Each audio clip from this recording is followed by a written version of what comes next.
একটা ভাই আমার বলতেছিল যে ভাই আপনি তো অনেকের গল্প শেয়ার করলেন, তো আমারও একটা গল্প শেয়ার করেন আমার ভালোবাসা মানুষটাকে নিয়ে।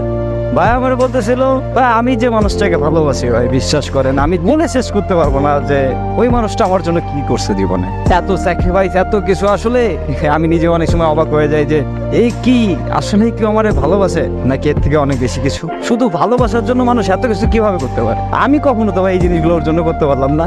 দিনের পর দিন ঠিক আছে আমার জন্য ফ্যামিলির কাছে অত্যাচার সহ্য করছে, বাট বিশ্বাস করেন ভাই আমি যদি কখনো জিজ্ঞাসা করছি যে কি তোমার কিছু বলতে বাসা থেকে, সবসময় একটা কথাই বলতো যে না আমারে কিছু বলে নাই। আমারে কি বলবে? তুমি বলো দেয় কি বলবো মানে। কিন্তু ভাই আমি যখন খোঁজ খবর নিতাম তখন শুনতাম যে প্রায় ওর গায়ে হাত তুলতো ওর ফ্যামিলির লোকের, কিন্তু কখনো আমি শুনি নাই যে আমার একটা বার বললো যে তোমার জন্য আমার যে এই যে এত কিছু আমার মা বাবা আমার গার উপর হাত ওঠায়, কখনো শুনি নাই ভাই, কখনো বলেও না একটা নাম। কত সুন্দর সুন্দর ছেলে পেলে, আমার থেকে সুন্দর সুন্দর চেহারা ছেলে পেলে তার পিছে টাঙ্কি মারে লাইন মারে, কখনো দেখিও নাই সে তাদের সাথে একবার কথাও বলছে। অনেক বড় একটা কপাল ছিল যার কারণে এরকম একটা মানুষ পাই, যার কাছে পুরো দুনিয়াটাই এখন আমি। বিশ্বাস করতে পারবেন না আমাদের সম্পর্ক 6 বছরের। আর আরেকটা খুশির কথা শোনাই, সেটা হচ্ছে ও এখন আমার বউ। আর এইটার পিছনে সম্পূর্ণ যা যা কিছু ছিল সবকিছুই ও করছে।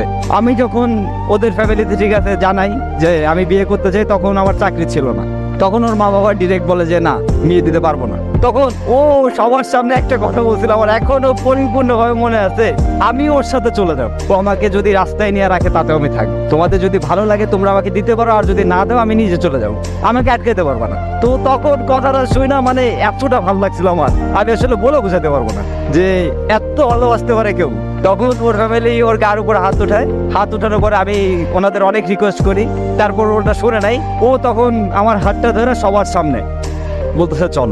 সবাই বলছে না যে তুমি কিছু করতে পারবা না, আমি সবার একদিন দেখাই দেবো যে তুমি কিছু করতে পারবা, তুমিই পারবা, তোমার দ্বারা সবকিছুই সম্ভব, আমি সেটা প্রমাণ করাই দেবো। আমার কেন জানি ওর পর থেকে নিজের ভিতরে অন্যরকম শক্তি কাজ করতে থাকতো যে না আমার কিছু একটা করতে হবে, আমার কিছু একটা করে দেখাতে হবে। আমার ফ্যামিলি অবশ্য আমাদের দুজনকে মেনে নিছিল, অনেক ভালোবাসা আমাদের দুজনকেই, তো আমরা ভালোভাবে চলতেছে সবকিছু।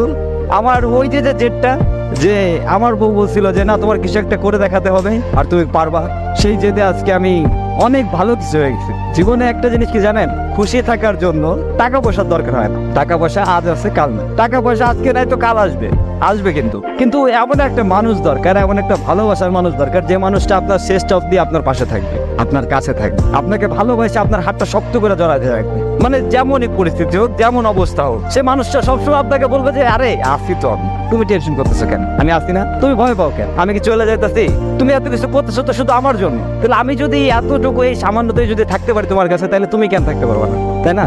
তো থাকো তুমি আমার সাথে, এটাই হবে আমার, আর কিছু লাগবে না। জীবনটা ছোট, আর এই ছোট জীবনে ভালোবাসার মানুষটাকে পেয়ে গেলে যে আনন্দটা অনুভব হয় তা হয়তো বলে বোঝানোর না, আর বলে বোঝানো সম্ভব না। তবে শুধু এটাই বলবো যে ভালোবাসার মানুষকে পাওয়া কিন্তু আসলে একটা ভাগ্যের বিষয়।